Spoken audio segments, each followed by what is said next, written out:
11th August to the point दो Hindu analysis में आपका स्वागत है। आज हम देखते हैं कौन सी इंपॉर्टेंट न्यूज़ और एडिटोरियल आया हुआ है न्यूज़पेपर में, उसको हम डिस्कस करेंगे। कल ये सारे बच्चों ने जो आंसर है वो बहुत अच्छे वे से दिए हैं, ठीक है, तो आप भी जो आंसर है वो दे सकते हैं। फॉर स्टार्टिंग द डिस्कशन एक क्वेश्चन का आपने आंसर देना है। क्वेश्चन क्या है? If the interest rate is decrease in an economy it will, ठीक है, वो करेगी क्या? डिक्रीज कर देगी consumption expenditure in the economy. Number 2, increase the tax collection of the government. Number 3, increase the investment expenditure in the economy. और number 4 है increase the total savings in the economy. ठीक है, तो आपने एक अच्छे वे से कमेंट सेक्शन में बताना है कौन सा आंसर सही है और कौन सा आंसर नहीं सही। अब आगे चलते हैं। जो हमारी आज की पहली न्यूज़ है वो है रिगार्डिंग GS3, मतलब इकोनॉमिक्स से रिलेटेड है। इस चीज़ को हम अच्छे से समझेंगे। नाउ वाइल अंडरस्टैंडिंग दिस, है ना, तो हमें दो चीज़ों का पता होना चाहिए। डेवोल्यूशन के बारे में पता होना चाहिए। डेवोल्यूशन के बारे में, जो डेवोल्यूशन है वो दो तरह का होता है, one is vertical and second is horizontal devolution. अब डेवोल्यूशन का मतलब क्या है? मतलब क्या है कि जो भी पैसा सरकार के पास इकट्ठा हो रहा है in the form of taxes, उसको डिवॉल्व करना, उसको बांटना, is devolution. Now this is of two types, one is vertical and number 2 is horizontal, and there is a difference between these two, ठीक है। वो वर्टिकल और हॉरिजॉन्टल के बीच में एक डिफरेंस रहता है, उसके बारे में हम बात करेंगे। अब यहाँ पे न्यूज़ क्या है पहले वो देखते हैं। स्पेंडिंग को बूस्ट करने के लिए सेंटर ने क्या किया, 1.16 लाख करोड़ जो है वो स्टेट्स को दे दिए। मतलब क्या है कि जो भी, अब सपोज करके चलते हैं, लेट्स से कि कुछ 96 रुपीज़ है जो वो सेंटर के पास इकट्ठे होते हैं इन दी फॉर्म ऑफ टैक्सेस, ठीक है, सेंटर के पास। अब उसको बांटना होता है, क्योंकि कुछ के पैसे तो सेंटर ने खुद के लिए यूज़ करने हैं, कुछ के पैसे स्टेट्स को देने होते हैं। तो जो हम सपोज 96 में से कुछ के पैसे हमने दे दिए, ठीक है, तो वो जो पैसे हमने दे दिए स्टेट्स को, कुछ 48 या फिर कुछ भी रुपीज़ दे दिए, वो हम बोलते हैं कि भाई वर्टिकल डेवोल्यूशन होगी, कि डिवाइड कर दिया। लेकिन उन आगे सपोज करके चलते कि यहाँ पे 50 रुपीज़ हमने स्टेट्स को देने हैं, डिफरेंट स्टेट्स के बीच में उसको कैसे बांटना है, हम उसको बोलते हैं हॉरिजॉन्टल डेवोल्यूशन। एक तो चीज़ हो गया कि 96 को डिवाइड करना। जब हम सबसे पहले 96 को डिवाइड कर रहे हैं वो तो हो गया वर्टिकल वाला। अब जो पैसा हमने एक बोल दिया कि यार ये पैसा हमने स्टेट्स को देना, उनमें से कौन सी स्टेट को कितना जाएगा वो हमारा किस में आता है, वो आता है हॉरिजॉन्टल डेवोल्यूशन में। अब यहाँ पे सबसे पहली चीज़ जो है यहाँ पे आपको दिख रहा होगा, तो इसमें सबसे बड़ा जो शेयर है वो यूपी का आता है, ठीक है। और हॉरिजॉन्टल डेवोल्यूशन कैसे करते हैं, उसके कुछ डिफरेंट क्या रहते हैं, क्राइटेरियाज रहते हैं। अब जो बच्चों ने इकोनॉमिक्स की हुई है मेरे से, ठीक है, या फिर कहीं पे भी, ठीक है, डिफरेंट जगहों पे, तो आपको पता होगा कि जो हॉरिजॉन्टल डेवोल्यूशन है उसका क्राइटेरिया क्या है। आपने कमेंट सेक्शन में बताना है, क्योंकि अगर किसी को नहीं पता तो उनको भी पता चल जाएगा कि ये वाला क्राइटेरिया है कि जिससे यूपी को सबसे ज़्यादा मिला है, किसी स्टेट को सबसे कम मिला है, वो क्राइटेरिया क्या है आपने कमेंट सेक्शन में बताना है, ठीक है। और कौन सी फाइनेंस कमीशन ने, मतलब कौन से नंबर की फाइनेंस कमीशन ने वो क्राइटेरिया बताया है, वो भी आप बता सकते हो कमेंट सेक्शन में। अब उससे होगा क्या, आपकी रिवीजन हो जाएगी, ठीक है। आपने पहले तो बिना देखे बताने की कोशिश करनी है, क्योंकि आपको पढ़ाया हुआ है, आपको रिवाइज भी करवाया हुआ है, ठीक है। फिर दूसरी चीज़, जिन बच्चों को नहीं पता उनको भी पता चल जाएगा कि यार horizontal devolution 15th finance commission, चलो ये तो मैंने आपको बता ही दिया कि 15th फाइनेंस कमीशन ने जो हॉरिजॉन्टल डेवोल्यूशन की है उसका क्राइटेरिया क्या है। कमेंट सेक्शन में कमेंट, मतलब वीडियो के दौरान ही बोलते रहा करो, बोलने का मतलब कि कमेंट में बताते रहा करो। अब इसमें हुआ क्या है कि सेंटर ने इतना पैसा जब स्टेट्स को दिया तो ऑब्वियसली जो स्पेंडिंग है उसकी इंक्रीज होगी, जिससे कुछ ना कुछ जो है इन्वेस्टमेंट ज़्यादा होने से कोई ना कोई जो तेजी है मार्केट में वो दिखाई दे सकती है, ठीक है। तो ये एक न्यूज़ थी। नंबर 2 जो न्यूज़ है आज की वो मतलब इतना कुछ ज़्यादा हमारे पेपर से रिलेटेड नहीं है, लेकिन ये GS2 का पार्ट बन जाती है, पॉलिटिक्स से रिलेटेड है। नीतीश कुमार यादव और तेजस्वी, मतलब मैंने आपको कल भी बताया था, इन्होंने दोबारा से अपना जो है अलायंस किया है, गठबंधन किया है, और उसकी वजह से अब दोबारा से चीफ मिनिस्टर तो नीतीश कुमार ही बने, लेकिन यहाँ से बीजेपी को यहाँ से इन्होंने क्या किया, बाहर निकाल दिया, ठीक है। अब आपको क्वेश्चन यही पूछा जा सकता है कि इनकी जो ओथ है वो कौन देता है, तो गवर्नर, ठीक है, Phagu Chauhan administered the oath of office at the Raj Bhavan here, ठीक है। After the function mister Yadav touch the feet, वो चलो वो उनका खुद का एजेंडा रहेगा। यहाँ पे आपने याद रखना है गवर्नर जो है वो ओथ देता है, ठीक है जी। तो ये चीज़ आप याद रखोगे। नंबर 3 न्यूज़ की तरफ चलते हैं। जो नंबर 3 न्यूज़ है वो भी GS2 से रिलेटेड है। अब आपने कहीं देखा होगा कि बड़ा शोर मचाया जाता है कि यार अगर कोई आपके इलाके में कोई बंदा खड़ा हो रहा है एज ए MP या फिर MLA, वो वहाँ पे वोट्स में खड़ा हो रहा है, तो वहाँ पे देखने को ये मिलता है कि यार लोग बोलते हैं इसके खिलाफ बड़े केस है, इसके खिलाफ ये है, इसके खिलाफ वो है। तो यहाँ पे सुप्रीम कोर्ट ने एक प्ली, है ना, उसके पास आई, तो उन्होंने बोला कि कन्विक्स जो हैं, जिसके खिलाफ कन्विक्शन हो गई, उसको पूरी लाइफ के लिए अधिकार नहीं होना चाहिए कंटेस्ट करने के लिए पोल्स में, ठीक है। तो ये थोड़ी सी बहुत ही ज़्यादा एक हम बोल सकते हैं कि हाई लेवल की प्ली है, ठीक है। तो अभी सुप्रीम कोर्ट, मुझे मेरा मानना तो ये है कि वो नहीं मानेगी, ठीक है। तो अब यहाँ पे देखो उन्होंने एक चीज़ बोली कि कहता है कि अगर कांस्टेबल पकड़ा जाए, ठीक है, कांस्टेबल को कन्विक्शन हो जाए तो वो अपनी जॉब क्या हो जाती है उसकी, वो अपना जॉब है जो वो गवा सकता है, ठीक है। तो उसी सेंसेस में उन्होंने बोला कि रिप्रेजेंटेशन ऑफ पीपल एक्ट जो 1951 है उसमें ये लिखा हुआ है कि अगर किसी को हीनियस क्राइम के लिए कोई सेंटेंस मिलती है तो वहाँ पे 6 साल के बाद में, आफ्टर 6 ईयर्स, ठीक है, तो वो लेजिस्लेटर दोबारा बन सकता है। लेकिन उन्होंने बोला कि 6 साल के बाद में भी बैन ही होना चाहिए, ये प्ली है। तो अभी देखते हैं इस पर डिसीजन क्या आता है, ठीक है। तो ये एक चीज़ थी जो कि आपको एक अच्छा पॉइंट मिल गया यहाँ पे प्रीलिम्स के लिए कि रिप्रेजेंटेशन ऑफ पीपल एक्ट 1951 ये बताता है हमें कि 6 साल के बाद में वो दोबारा से अपना कंटेस्ट कर सकता है अगर उसको कुछ कन्विक्शन हुई है, ठीक है जी। तो ये मतलब क्या हो गया कि 6 साल के लिए रोका जाएगा, ठीक। अगली न्यूज़ की तरफ बढ़ेंगे राजे। अगली न्यूज़ जो आज हमने डिस्कस करनी है, देखो न्यूज़ में जो हम आज डिस्कस करेंगे वो कुछ एडिटोरियल सेक्शन में सबसे पहली चीज़ आपने आंसर लिख के भेजे हुए हैं। आपको आज थोड़ा फ्री रहेगा, मेरा शेड्यूल 1-2 घंटे का बीच में फ्री है, तो उस टाइम पे मैं आपको वो एवेल्यूएट करके भेज दूंगा, ठीक है। अब इसके लिए भी एक नया प्रोग्राम चलाने की कोशिश करेंगे फ्रॉम टुमारो या फिर थोड़ा 1-2 दिन तक, ठीक है, या फिर मंडे से। तो उसमें होगा क्या, अलग से एक चैनल बनाते हैं, वो मेंस ओरिएंटेड ही रहेगा, उसमें क्वेश्चन आंसर डालने की कोशिश किया करेंगे। जो बच्चे का आंसर ठीक रहा करेगा, थोड़ा सा बाकियों से थोड़ा बढ़िया रहेगा, कुछ फ्रेमवर्क अच्छा होएगा, तो उसको हम उस ग्रुप में डाल दिया करेंगे, ठीक है। तो आज का जो मेंस का क्वेश्चन है जो आप लिख के भेज सकते हो, और आपको कहाँ पे लिख के भेजना आपको पता ही है, civil with Akash Telegram channel, उस पर आपने मेरी आईडी देखनी है और उस आईडी पे आपने भेज देना है, ठीक है। पर बस एक ही रिक्वेस्ट है आपको कि पीडीएफ बना के भेजना, पीडीएफ को चेक करना, एवेल्यूएट करना और आपको दोबारा से भेजना, वो ईजी रहता है। अब यहाँ पे क्वेश्चन देखते हैं, 250 वर्ड्स का क्वेश्चन है, और 250 वर्ड्स माने जो बच्चों ने मेरे से क्लासेस ली हुई है, मैं सबसे पहले यही बताता हूँ 250 वर्ड्स का मतलब क्या होता है। आपको 2.5 पेज में ये 250 वर्ड्स मिलते हैं, ठीक है। तो 2.5 आगे पीछे वाले 2 पेज और एक आधा पेज। तो यहाँ पे क्वेश्चन क्या है, poverty is not only a condition of economic insufficiency, ठीक है। वो कहते हैं जो पॉवर्टी है, जो गरीबी है, वो एक कंडीशन, सिर्फ और सिर्फ एक कंडीशन नहीं है इकोनॉमिक इनसफिशिएंसी की, लेकिन वो सोशल और पॉलिटिकल एक्सक्लूजन का भी पार्ट है। तो ये आपने सब्सटेंशिएट करना है 250 वर्ड्स में। बड़ा अच्छा क्वेश्चन है, GS 1 का क्वेश्चन है, सोसाइटी से रिलेटेड है, ठीक है जी।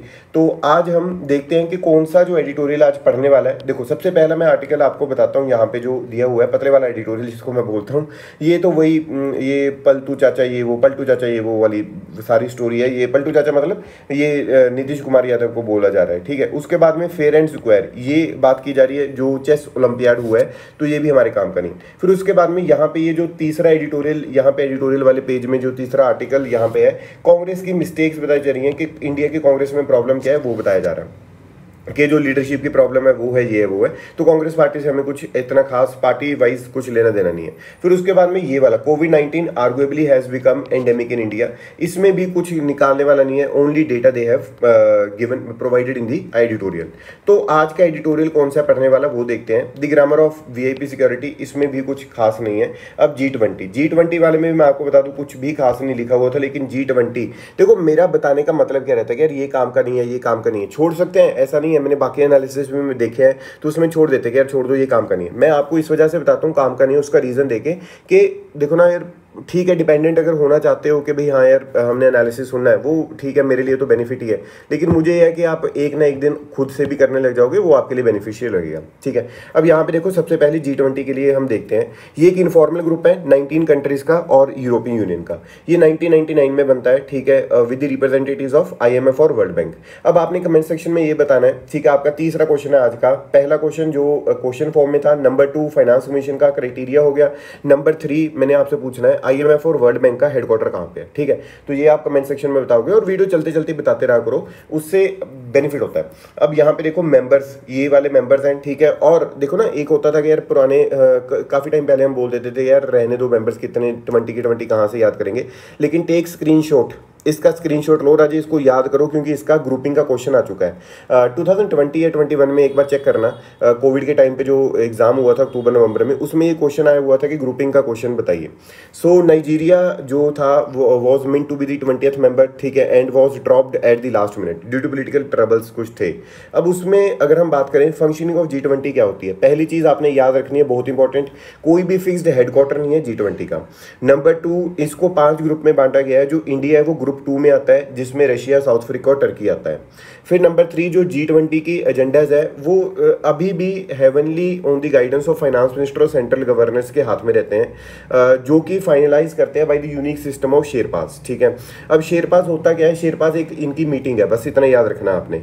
फिर उसके बाद में एक और भी इसकी मीटिंग होती है जिसको हम बोलते हैं त्रोइका मीटिंग्स, ठीक है। त्रोइका मीटिंग्स में क्या होता है, उसमें वो क्या करते हैं, country presiding over the G20 जो अभी कर रही है, फिर एक पास्ट वाली मतलब एक प्रेजेंट वाली होगी, एक पास्ट वाली होगी और एक नेक्स्ट ईयर वाली, उसको तीनों इकट्ठे होकर वहां पे मीटिंग करते हैं। ये G20 में त्रोइका मीटिंग इसको बोलते हैं। शेरपा याद रखना है, त्रोइका मीटिंग याद रखनी है, हेडक्वार्टर है नहीं ये याद रखना है, और G20 1999 में बनता है, IMF और वर्ल्ड बैंक का हेडक्वार्टर बता देना है, ठीक है। तो आज तो एडिटोरियल कुछ खास नहीं थे, इस वजह से मैंने आपको क्वेश्चन भी दिया है, आपने क्वेश्चन लिख के मुझे वही सेम चीज़ है यार, आपको पता ही है कहाँ पे भेजना और कैसे भेजना है, बहुत ही ज़्यादा आप होशियार हो इस चीज़ों में, ठीक है। चलो नेक्स्ट चीज़ के बारे में बात करते हैं। चलो तो यहाँ पे क्लाइमेट एक्शन के बारे में बात की जा रही है। देखो यूएस का बिल है, हमारे लिए बहुत ज़्यादा इंपॉर्टेंस नहीं रखता, लेकिन हाँ कुछ ना कुछ चीज़ें ऐसी हैं कि जो वर्ल्ड लेवल पे देखनी चाहिए। देखो कभी भी अगर आप जब भी न्यूज़ पढ़ोगे, जब भी चीज़ें देखोगे, तो क्लाइमेट चेंज के बारे में हमेशा यही लिखा पाओगे आप कि अगर क्लाइमेट चेंज को इंप्रूव करना है, क्लाइमेट चेंज जो हो रहा है उसके लिए जो चीज़ें वो ठीक करनी है, तो उसमें एक ही एजेंडा है, उसमें ये एजेंडा है कि भाई क्लाइमेट जो चेंज हो रहा है उसको ठीक करने के लिए वर्ल्ड लेवल पे काम करना पड़ेगा। तो इसी वजह से हम यूएस का जो बिल जो उन्होंने प्रेजेंट किया है वो हम पढ़ने जा रहे हैं यहाँ पे। अब इस बिल का नाम क्या है, और इससे पता नहीं चलता कि यार बिल का नाम क्या है। देखो जो बिल का टाइटल है इन्फ्लेशन रिडक्शन एक्ट, ठीक है, 2022। ये IRA has a special focus on climate, ठीक है, नंबर 1। फिर number 2, health care tax provision to address the inflation, ठीक है। इन्फ्लेशन को एड्रेस करने के लिए उन्होंने क्लाइमेट पे फोकस करना है, हेल्थ केयर पे फोकस करना है, और टैक्स पे जो है टैक्स सिस्टम पे उस पर फोकस करना है। अब यहाँ पे अगर हम बात करें, जो बिल है वो मतलब क्या करेगा, क्लीन एनर्जी की तरफ लोगों को लेकर जाएगा यूएसए में। नंबर 2, यहाँ पे कुछ फंडिंग इकट्ठा करेगा, जो कि मतलब यहाँ पे देखो $369 बिलियन का के फॉर क्लीन एनर्जी ट्रांजिशन, जो एनर्जी है वो क्लीन होनी चाहिए। फिर उसके बाद में उन्होंने बोला कि जो बेनिफिट हम ट्राइबल कम्युनिटीज़ को प्रोवाइड करेंगे, जो कि जीरो मिशन टेक्नोलॉजीज फंड करेंगे, मतलब उनको फंडिंग करेंगे जो कि बेनिफिट करेंगी ट्राइबल लोगों को, जो कि जीरो मिशन टेक्नोलॉजी होएगी। फिर उसके बाद में एक फ़ी भी उन्होंने लगा दी गई है कि अगर कोई मीथेन रिलीज होती है या फिर लीक होती है फ्रॉम दी ऑयल और गैस ड्रिलिंग, वो भी एक प्रॉब्लमेटिक आपके लिए हो सकती है। अब यहाँ पे क्वेश्चन बनता है कि यूएसए ने ये वाला बिल है जो वो क्यों इंट्रोड्यूस किया, ठीक है, वो क्यों इन्वेस्ट करना चाहते हैं इतना ज़्यादा। पहली चीज़ तो पहला पॉइंट जो अगर आपने इंडिया के बारे में भी कभी आ गया कि why India is investing so heavenly on the climate change problems, ठीक है, on the renewable energy, on the energy transition, why India is investing, ठीक है। तो एक जो पॉइंट आपने याद रखना है वो है पेरिस एग्रीमेंट का।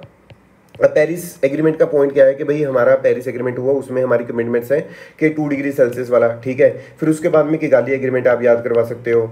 फिर नंबर 3 आपने याद करवाना है इंडिया के एनडीसीज, ठीक है। नंबर 4 नेट जीरो टारगेट जो अभी मोदी जी देके आए हैं। फिर नंबर 5 पंच अमृत आप याद वहां पे करवा सकते हो। तो ये 5 पॉइंट तो वैसे ही आपके पास बन गए। अब यूएसए की कंडीशन देखते हैं। पहली चीज एक्सट्रीम क्लाइमेट थ्रेट आपके सामने है, जो वेदर है, जो चीज सितंबर अक्टूबर में होनी चाहिए थी वो अगस्त में आ चुकी है, मतलब shifting of weather, shifting because of the climate change, because of the climate change we are experiencing the extreme weather events also like heat waves, है ना। हमने इस बार हीट वेव्स देखी जिसकी वजह से वीट की प्रोडक्शन भी कम होती हुई हमें दिखाई दी। वाइल्ड फायर्स हो गए, साइक्लोन्स हो गए, फ्लड्स हो गए, हरिकेन्स हो गए। ये जो सारी प्रॉब्लम्स है क्यों आ रही हैं? Because of the climate change, right. तो जो आज की डेट में अगर मैं इंडिया की भी बात करूँ, आपको पता है दी ऑनगोइंग फ्लड्स, ठीक है, इन दी केरला, दी फ्लड्स इन दी केरला, ठीक है। वो जो डर है कि भाई आज आ जाएंगे, कल को आ जाएंगे फ्लड्स, तो असम में फ्लड आपने देखे, तो बहुत हाई लेवल की जो चीज़ें हैं वो यहाँ पे होती हुई हमें दिखाई देती हैं। सो यहाँ पे अगर हम बात करें हैवी रेनफॉल हो गया, ठीक है, फिर वाइल्ड फायर्स कैलिफोर्निया में भी लगा, तो ये सारा कुछ ठीक करने के लिए वो कहते हैं कि we have to invest on the energy transition, we have to invest on the renewable energy, so that जो क्लाइमेट चेंज हो रहा है उसको इंप्रूव करने के लिए, उसको ठीक करने के लिए हम काम करते रहे।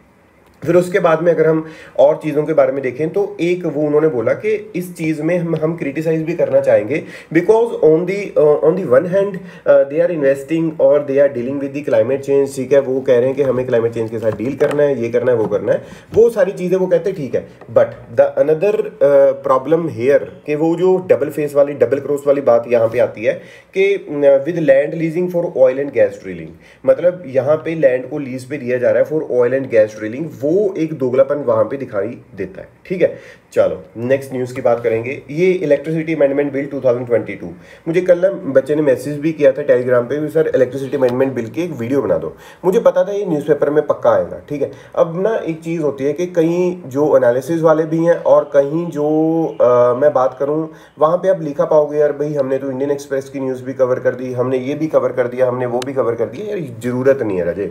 देखो जो न्यूज़ इंपॉर्टेंट है ना वो कभी ना कभी एक दिन छोड़ के या 2 दिन छोड़ के एक न्यूज़पेपर कोई भी फॉलो कर लो, उसमें आ ही जाएगी। अगर आज नहीं तो कल आ जाएगी, कल नहीं है तो भाई परसों आ जाएगी, अगर वो इंपॉर्टेंट है। अब उसी तरह से इलेक्ट्रिसिटी वाला है। ठीक है, इसी वजह से राजे मैंने अलग से उसकी वीडियो नहीं बनाई थी। ऑल दो चलो इसको देखते हैं कि इलेक्ट्रिसिटी वाली चीज़ें क्या है इसमें।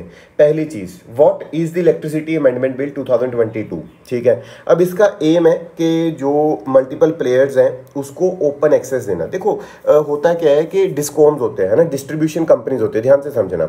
अब वो यहाँ पे सरकार क्या करना चाह रही है कि डिफरेंट अगर सपोज करके चलते हैं, पहले मैं सरकार की बात करता हूं कि कोई एरिया है उसमें एक डिस्कॉम है या फिर 2 डिस्कॉम है ना, तो उनके बीच में कंपटीशन कम होएगा। अगर वहां पे मल्टीपल डिस्कॉम्स आ जाएं तो ऑब्वियसली वो अपनी क्वालिटी इंक्रीज करने की बात भी करेंगे और जो चीज़ें हैं वो भी लोगों के पास में चीप पहुंचेंगी। तो यहाँ पे ओपन एक्सेस की बात हो रही है, ओपन लाइसेंस की बात की जा रही है। Open access to distribution networks. ठीक है, फॉर द पावर सप्लायर्स और कंज्यूमर्स के पास में भी चॉइस रहेगी कि यार मुझे इस डिस्कॉम की इलेक्ट्रिसिटी चाहिए, ये वाला इतना सही है, ये वाला इतना सही है, वो वाली चीज़।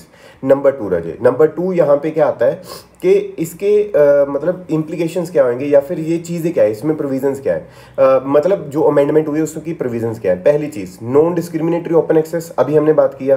फिर उसके बाद में ग्रेडेड रिवीजन इन दी टैरिफ। ठीक है, टैरिफ में रिवीजन करनी है। नंबर 3, जो रेट ऑफ पनिशमेंट है, मतलब जो पनिशमेंट थी पहले इम्प्रिजनमेंट और फाइन होता था, लेकिन अभी अकेला फाइन, मतलब अगर कोई डिस्कॉम प्रॉब्लम क्रिएट करता है तो उसके बाद में लास्टली जो फंक्शंस हैं to be discharge by the regulator उसको स्ट्रेंथन करना। फिर उसके बाद में अब प्रॉब्लम्स कहाँ कहाँ पे हैं, जो प्रोटेस्टर्स हैं उनके आर्गुमेंट क्या है। पहली चीज़ फेडरल स्ट्रक्चर को लेकर है। जो इलेक्ट्रिसिटी वाला पार्ट है वो कॉन्करेंट लिस्ट में आता है, तो कॉन्करेंट लिस्ट में आने से जो सेंटर है उसने अभी लॉ बना दिया, तो अगर स्टेट भी ऑब्वियसली बना सकती है, लेकिन वो कहते कि यार हम इस तरह से नहीं बनाना चाहते ये वो करके कि ये तो हमारे फेडरल स्ट्रक्चर, मतलब जो हमारी फेडरल पावर्स है, जो बेसिक स्ट्रक्चर है उसको वॉयलेट कर रहा है। मेरे हिसाब से नहीं वॉयलेट कर रहा। उसका रीज़न क्या है, सुन लो बात। उसका रीज़न ये है कि भाई कॉन्करेंट लिस्ट में centre can also make the amendments and as well as state. ठीक है, ऑल दो जो सेंटर के अमेंडमेंट्स हैं वो उसमें क्या करेंगे कि ऊपर रहेंगे स्टेट वाले से, लेकिन फिर भी यार ये फेडरल स्ट्रक्चर को इस तरह से वॉयलेट नहीं कर रहा। Number 2, electricity subsidy. Electricity subsidy का मतलब क्या है, free power for farmers below poverty line population will go eventually. वो कहते हैं आज नहीं तो कल जो डिस्कॉम्स वाले हैं वो बोलेंगे यार हम भी, सरकार हमें सब्सिडी प्रोवाइड नहीं कर रही और हम आगे दे नहीं सकते, तो प्रॉब्लम हमें हो रही है, तो इस वजह से हम उसको ख़त्म कर देते हैं। Number 3, differential distribution. Differential distribution की अगर हम राजी यहाँ पे बात करें तो जो गवर्नमेंट डिस्कॉम्स हैं, डिस्ट्रीब्यूशन कंपनीज हैं, उसमें they are having universal power supply obligations. ठीक है, डिफरेंशियल ऑब्लिगेशंस में क्या है, जो प्राइवेट लाइसेंस वाले लोग हैं उनको ये चीज़ पता नहीं लगेगी और वो सिर्फ प्रॉफिट मेकिंग में काम करेंगे, ये चीज़ यहाँ पे बोली जा रही है। अब सरकार का रैशनल क्या है, ठीक है, सरकार क्या बोल रही है कि हम क्यों या इसको पेश करना चाह रहे हैं। नंबर 1, सरकार ने बोला कि जो ये चीज़ है, government has maintain that no provision in the bill reduce the power of the state. यहाँ पे कोई भी वो हो गया ना, पहला पॉइंट फेडरल स्ट्रक्चर वाला, वो कहते नहीं करेगी यार, ऐसा कोई भी चीज़ नहीं है।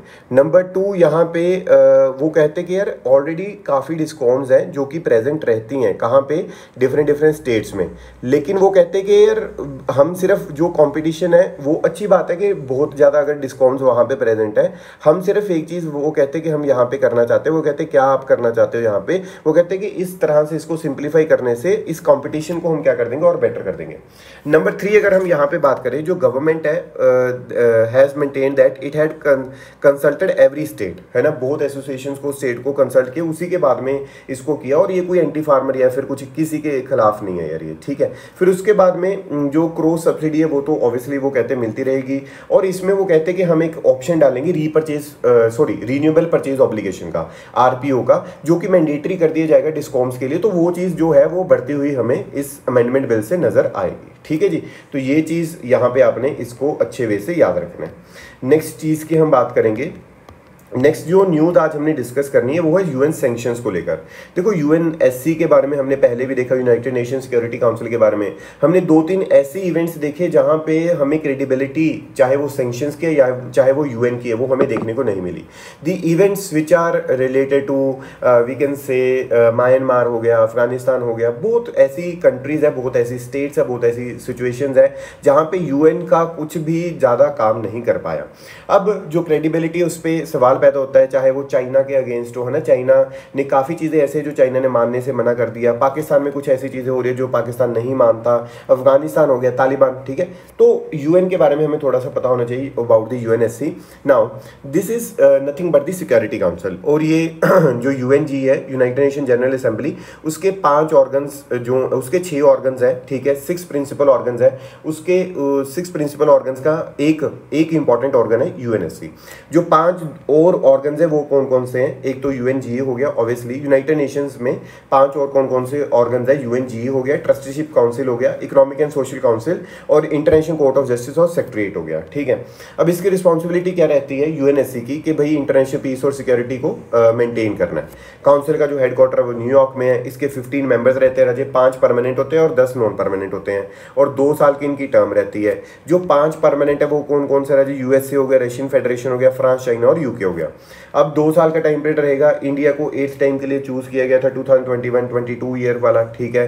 फिर उसके बाद में मैं आपको बता दूं, जो नॉन परमानेंट मेंबर्स हैं, ठीक है, जो नॉन परमानेंट मेंबर्स हैं उसके पास में वोटिंग पावर है, लेकिन जो परमानेंट मेंबर्स हैं उनके पास में राजे वीटो पावर है। याद रखना आपने, जो परमानेंट मेंबर्स हैं they are having veto power. Now what is veto power?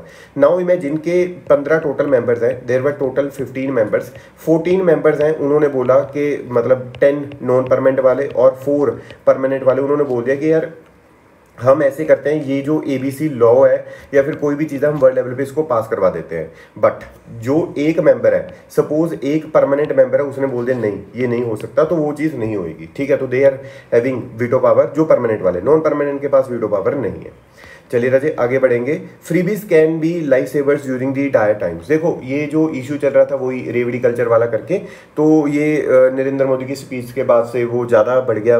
Supreme court ने बोल दिया, सुप्रीम कोर्ट ने फाइनेंस कमीशन को पूछा, फाइनेंस कमीशन कुछ वकीलों को पूछा, वकीलों ने फाइनेंस कमीशन को बोल दिया, फाइनेंस कमीशन फिर आगे बोल रहा है इलेक्शन कमीशन को पूछो। अब इलेक्शन कमीशन ऑफ इंडिया ने यही बोला कि जब बहुत ज़्यादा चीज़ों की ज़रूरत है, लेट्स से कोविड के टाइम पे बहुत ज़्यादा ज़रूरत थी फ्रीबीज की, तो उस टाइम पे लाइफ सेवर्स हैं ये। लेकिन पोल बॉडी मतलब कि उस टाइम पे पॉलिटिकल पार्टीज बहुत ज़्यादा प्रॉमिस कर रही हैं इलेक्शन के दौरान, वो तो ऑब्वियसली गलत है ही है, वो इररेशनल है, ठीक है। चलिए नेक्स्ट न्यूज़ की तरफ राजे बढ़ते हैं हम।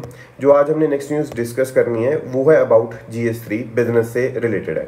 बिजनेस से कैसे रिलेटेड है अब हम बात करते हैं कि जो RBI है, आपने देखा होगा कि कई ऐसी ऐप्स है, एप्लीकेशंस है, वेबसाइट्स हैं जो कि प्रोवाइड करती हैं कि आप लोन ले सकते हो, है ना। वो इलीगल कई चीज़ें करती हैं जिसमें आपकी इन्फॉर्मेशन ये वो सारा कुछ गैदर कर लेता है। तो यहाँ पे उन्होंने बोला कि जब भी जो यहाँ पे कुछ नई नॉर्म्स आए हैं कि जब भी कोई पैसा देना है तो वो कैसे होएगा, जो नॉन बैंकिंग फाइनेंस कंपनी है, ठीक है, उसके बैंक अकाउंट में जाएगा सीधा, और किसके थ्रू जाएगा? जो बंदे का बैंक अकाउंट है, ठीक है। बीच में जो थर्ड पार्टी वाली जो चीज़ थी उसको वो कहते कि हम क्या कर देंगे, यहाँ पे क्लोज कर देंगे, बंद कर देंगे, ठीक है जी।